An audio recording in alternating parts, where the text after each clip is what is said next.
Hi there, future scientists and math wizards. Welcome to Smile Road.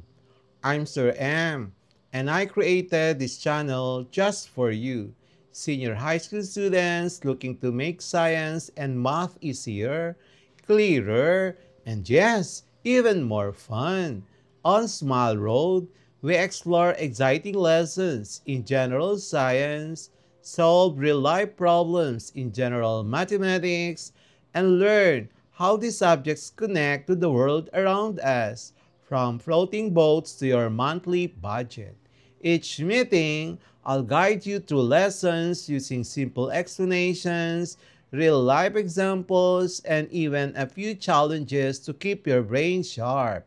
Whether you're reviewing for exams, catching up on your class topics, or just curious about how the world works, you're in the right place.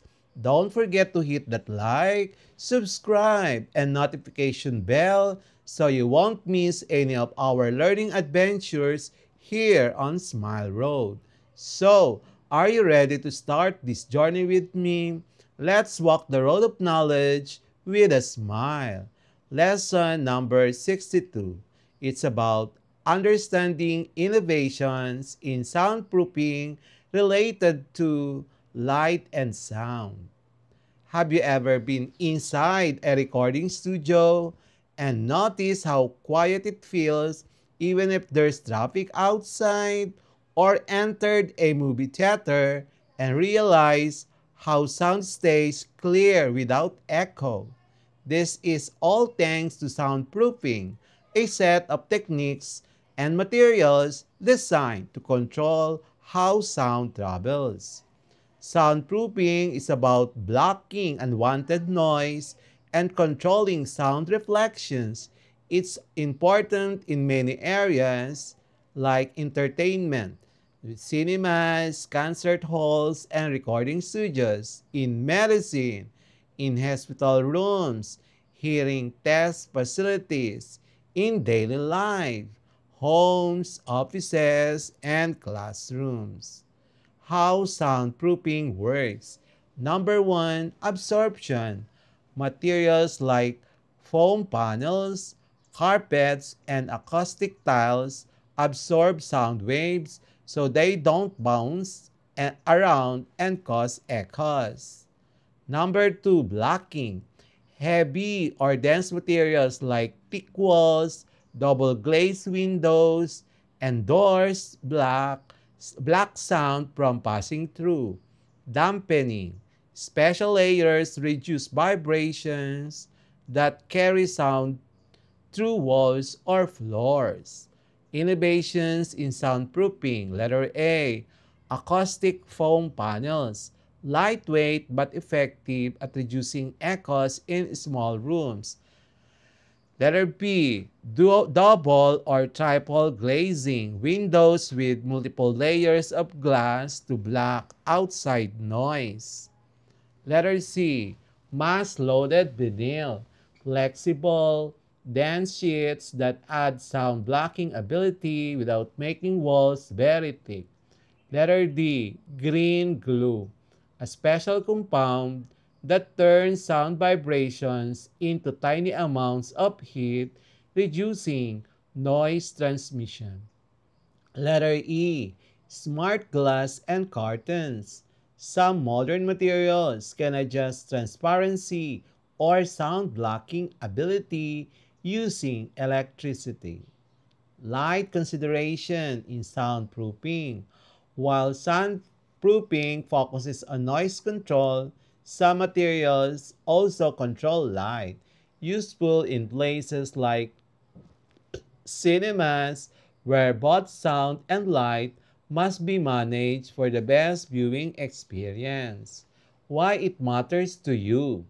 Imagine watching a movie without echoes, listening to music in a perfectly quiet room, or studying in peace without hearing traffic outside. Soundproofing makes this possible, improving comfort, privacy, and performance. Why soundproofing matters? Soundproofing is not just for music studios. It's also used in hospitals, schools, offices, cinemas, and even homes. It helps reduce noise pollution, which can improve concentration, sleep quality, and overall health. Excessive noise can cause stress, hearing loss, and reduce productivity. Number two, how soundproofing works. Soundproofing relies on two main principles: absorption.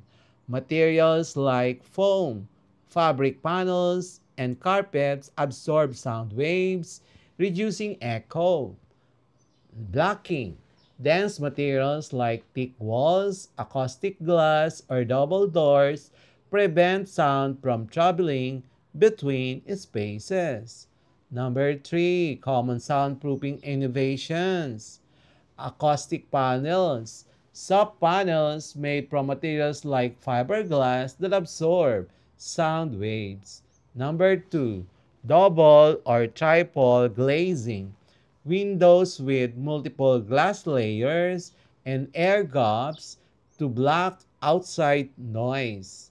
Number three, mass-loaded vinyl, a heavy but flexible sheet that blocks sound without taking up much space. Number four, green glue compound, a paste-like material placed between two layers of walls or floors to dampen vibrations. Number five, floating floors. Floors built with an air gap or cushioning layers to prevent sound transfer. Number four, light control in soundproof spaces. Some soundproofing also considers light control, especially in entertainment venues like theaters. Thick curtains can block both sound and improve light and improving both audio clarity and visual experience. Number three, smart glass can change opacity to black light while maintaining some noise reduction properties.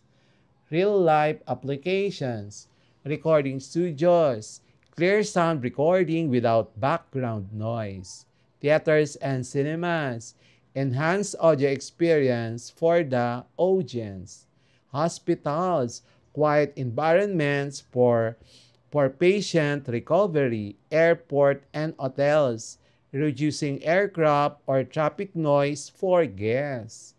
Scientific principles behind soundproofing. Sound as a vibration. Sound travels in waves through solids, liquids, and gases. In soundproofing, the goal is to block or absorb these vibrations before they reach your ears. Absorption versus blocking. Absorption, materials like acoustic foam or fiberglass trap sound waves and convert their energy into heat. Blocking, dense materials like concrete or lead-filled panels stop vibrations from passing through. Reflection and diffusion. Some designs scatter sound waves instead of letting them pass directly through a surface. Innovative materials. Acoustic panels. Modern versions use recycled fabric, plant-based fibers, or 3D printed honeycomb structures for better efficiency and eco-friendliness. Mass-loaded vinyl, a thin but dense sheet that can be added to walls, ceilings, or floors to reduce noise transmission. Smart glass, special windows with multiple layers that can block outside noise while still letting in light. Letter D, transparent soundproof panels. New materials allow sound blocking without blocking visibility, useful in offices and studios. Applications in everyday life. Recording studios use multiple layers of materials to stop both outside noise from coming in and inside sound from leaking out. Home theaters designed to prevent movie sounds from disturbing neighbors or family members. Hospitals soundproof walls help patients rest and recover without being disturbed by medical equipment or hallway noise. Letter D. Schools. Classrooms near busy roads often use soundproofing so students can hear the teacher clearly. Light considerations in soundproofing. Theater, soundproof and lightproof designs enhance the viewer experience. Laboratories avoid vibrations and light interference for sensitive experiments. Photography studios prevent both sound echoes and unwanted lighting. And then recent innovations, nanomaterial soundproofing, super thin layers that perform, as well as thick walls, active noise cancellation panels, and similar to noise canceling headphones but for rooms. Use microphone and speakers to generate opposite sound waves that cancel unwanted noise. Eco-friendly design using recycled plastic, bamboo, or biodegradable foams. Formulas for in sound intensity. I is equals to P over A. Used in soundproofing helps determine how much sound energy passes through a surface. Number 2, decibel level. Uh, Beta is equal to 10 log of 10 of I over IO. Measures the loudness reduction achieved by soundproofing materials. Sound transmission class STC rating. While STC does not have a single formula, it's measured experimentally. The reduction in sound can be expressed as reduction is equals to beta before minus beta after. It determines how well a wall, window, or material blocks airborne sound.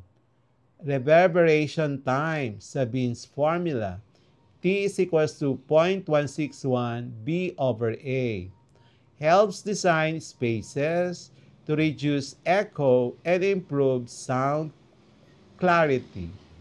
Number 5, light transmission through a medium. I is equal to IO e raised to mu times x, where mu is the absorption coefficient of material and x is the thickness of the material. It determines how much light passes through tinted glass or acoustic panels with light blocking properties. So we will have now practice problems. Part A, soundproofing and acoustic calculations.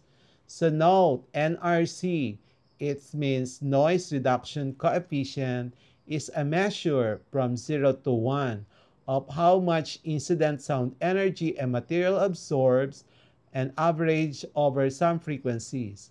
Achieving a full 40 decibels drop in room, SPL typically requires a combination of treatments: high NRC absorption, added mask, decoupling, double glazing, sealing gaps, base dropping, etc.